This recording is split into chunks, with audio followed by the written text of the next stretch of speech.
My name is Rodrigo Rodriguez. I'm a student here at MSJC for the Registered Nursing Program. Today I'll be performing a physical assessment, head to toe. So I'm going to go ahead and start with the 10 critical behaviors for every procedure. The first one would be check the physician's prescription, wash your hands before and after a procedure while gathering your equipment. Number 3, identify the patient by checking the armband for the name and date of birth. 4, introduce yourself to the patient. 5, provide privacy. 6, explain the procedure to the patient. Ask them if they have any questions. 7, use standard precautions at all times. 8, use proper body mechanics. 9, refer to your textbook or your skills checklist to make sure you're doing the procedure correctly. And 10, report any abnormal findings to your clinical instructor at the time. Alright, so after I checked the books and washed my hands, knocked on the door, I'm going to go ahead and provide privacy. I'm going to go ahead and be like, hello, Mr. Smith, my name is Rodrigo. I'm an RN student at MSJC. I'm going to be performing a physical assessment on you. Do you have any questions? All right. Now, can you do me a favor and tell me your name and date of birth? Bob Smith, 12/25, 1925. Perfect. Do you have any allergies and medications? Sulfa, perfect. So this is right here. All right. So I'm going to go ahead and ask you a few questions. Do you know your name? Do you know what brought you here? Do you know what day of the week it is?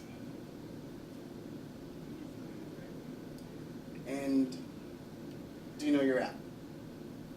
All right. If he answers all that, he's alert-oriented, ×4. And then from there, I'm just going to ask him if he has any headaches, blurred vision, dizziness. And he says, document all possible answers at the end of this. So I'm going to go ahead and check his eyes. So I'm going to go ahead and draw him side, back out. And the same eye, looking at the opposite eye. All right. Same on this side.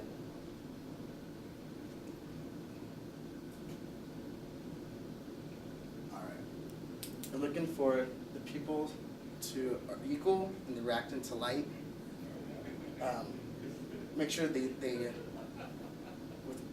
decrease with the light in their eyes. They're equal. So, and then go ahead and I'm gonna go ahead and take a big smile for me.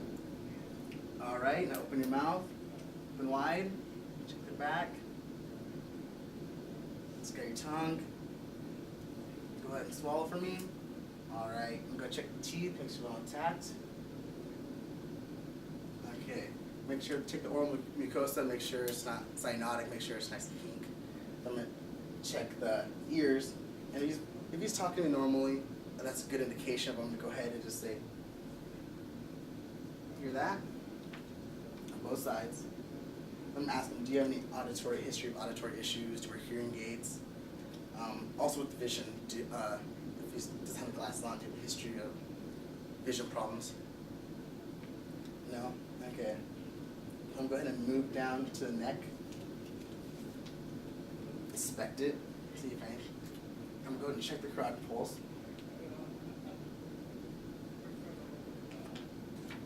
Alright, and I'm going to check the other side, make sure it's at different times, not at the same time.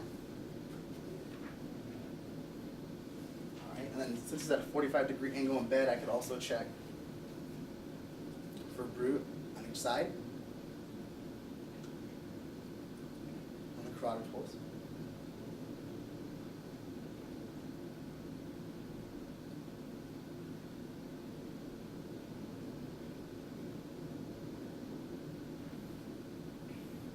Okay. So next I'm moving down to the chest area. So I'm going to say, Mr. Smith, I'm going to expose your chest at this time.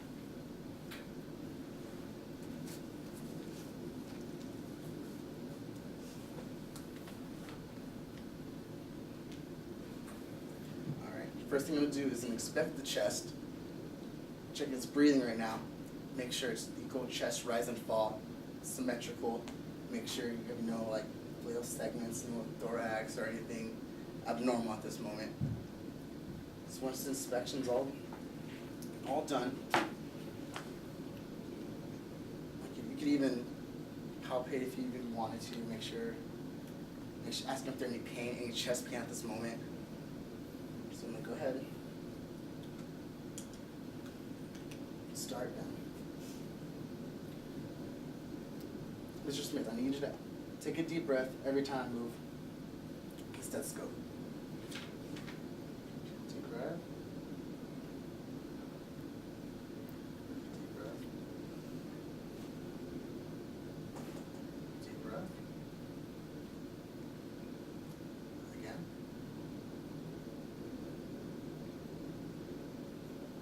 Again. Again. Big one. Last one. Okay. So go ahead and make sure you document any abnormal findings and specify where you found the abnormal breathing. So, okay, Mr. Smith, I need you to lean forward, okay? So once you lean forward, go ahead and inspect the back. First thing I'm going to do, abnormal findings. While auscultating the breath sounds, I'm also going to visualize at the same time. And since the scapula gets in the way, you kind of want to start outside and go in and back out. All right, same thing, Mr. Smith. Deep breath, okay? Ready? Good. All right.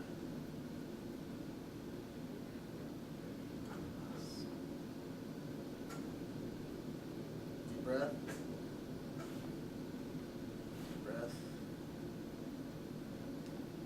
Deep breath. And last one. All right, perfect. I'm going to go ahead and lay it back down.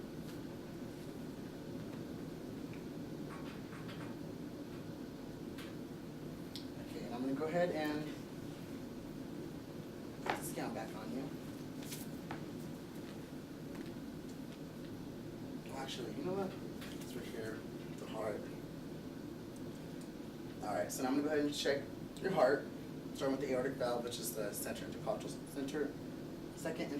space, the right side.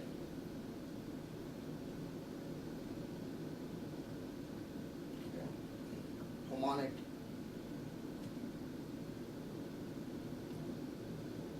Okay. Which also is the second intercostal space on the left-hand side. I'm going to take the tricuspid, which is the fifth intercostal space, closer to the sternal side.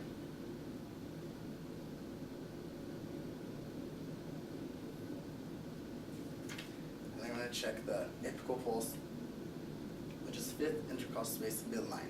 I'm going to check that one for about a minute.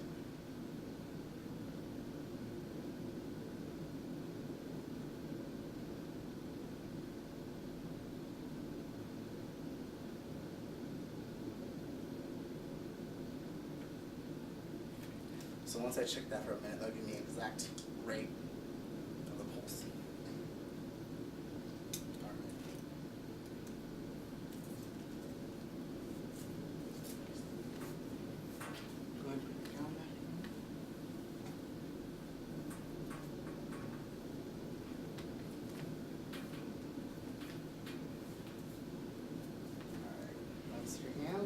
Check your pulses on each side. Make sure they're equal, they're strong. Make sure they're not thready or weak. Okay, you gotta make sure the rate is the same as the apical pulse. From there, I'm gonna check the cap refill.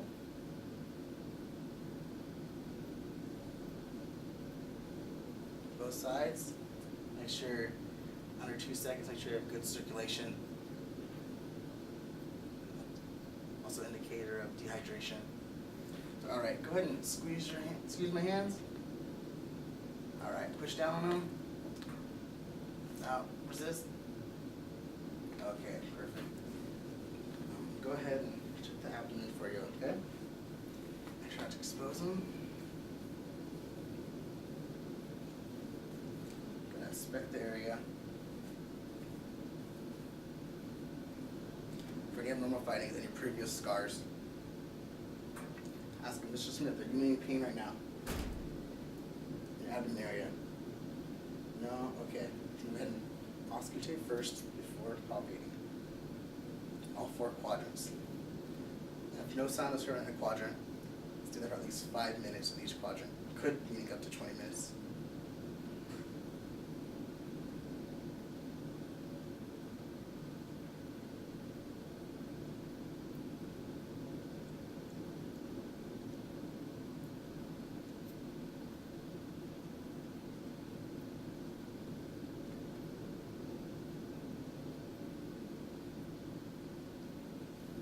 Document if it was hyperactive, absent, that. Now next you're gonna palpate across. We'll look at the patient's face, make sure any grimace.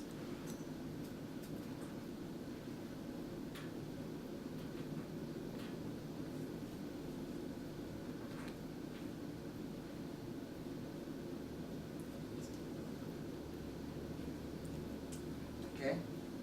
I'm asking about his last bowel movement. What's your last bowel movement? Ask them the color, amount, consistency. If there's anything abnormal in this last bowel movement. The date when this bowel movement was. While there, I'm also going to check the bladder. Make sure it's any distension at all. Palpate that. Move down lower to the general area. Before I get there, I can ask him about any, if he's a Foley catheter, and I can visually see the Foley catheter, make sure it's hanging in place. If not, I ask him when was the last time he urinated, the amount, the color, if it was anything abnormal, if it was not cloudy, do that. We're going to visualize it, inspect the area, any abnormal findings. Ask him if you had any history or problems or issues down there. Go ahead and look around. So, okay. So move on lower. And move on to the lower extremities. So you can go ahead and visualize the legs. If you have a trauma or anything, you can also offset, make sure there's any pain in this area. Inspect, always inspect. Go ahead down the feet. I'm gonna go ahead and check his pedal pulses. Same time. Make sure it's the same rate as the pulse, the radial pulse. So go ahead and check the cap refill. Make sure it's under 2 seconds. And around that general area. So I'm looking. Let's just, can you wiggle your toes for me? Can you push it against my hands? Pull back. Okay. Can you bring your heel towards your body, raising your knee. Okay. Left foot. Okay. While I'm there, I'm going to check for edema also in the area. While checking lower extremities, I'll check the upper extremities for edema as well. Any visual findings, document, always document. And while there, I got the range of motion down. As a skin trigger, I could use on the chest. Make sure it's returned, make sure it's not loose. And then from there, actually, roll them over. Come on this side so you guys. All right, Mr. Smith, now you roll over to your right side.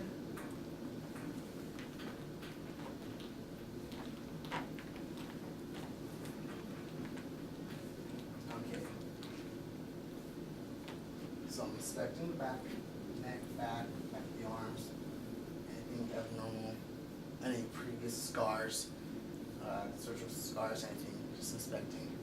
You always palpate the back. What's wrong?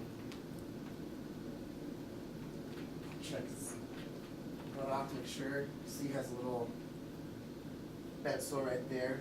So that should have been documented in the previous report. If it was, go ahead and re-bandage it or measure it. Check the depth. Go ahead and re-bandage it. Make sure.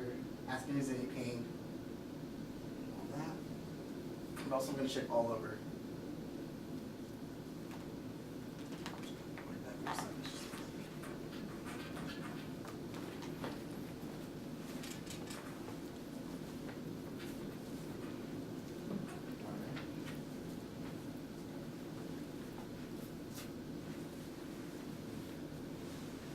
Alright, and that's headed to assessment.